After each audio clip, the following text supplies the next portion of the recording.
بسم الله الرحمن الرحيم.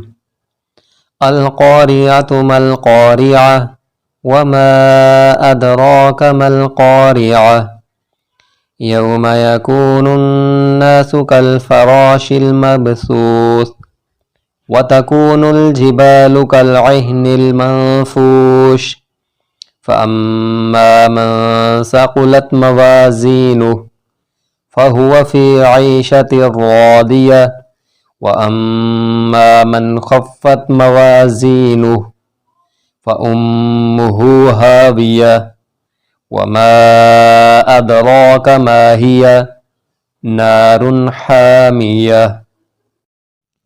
پناہ مانگتا ہوں میں اللہ کی شیطان مردود سے۔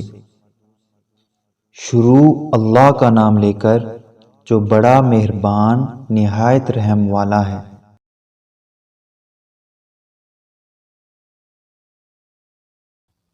یاد کرو وہ واقعہ جو دل دہلا کر رکھ دے گا۔ کیا ہے وہ دل دہلا دینے والا واقعہ؟ اور تمہیں کیا معلوم وہ دل دہلانے والا واقعہ کیا ہے؟ جس دن سارے لوگ پھیلے ہوئے پروانوں کی طرح ہو جائیں گے اور پہاڑ دھمکی ہوئی رنگین اون کی طرح ہو جائیں گے۔ اب جس شخص کے پلڑے وزنی ہوں گے تو وہ من پسند زندگی میں ہوگا، اور وہ جس کے پلڑے ہلکے ہوں گے تو اس کا ٹھکانہ ہاویہ ہے۔ اور تمہیں کیا معلوم کہ وہ ہاویہ کیا ہے؟ ایک دہکتی ہوئی آگ۔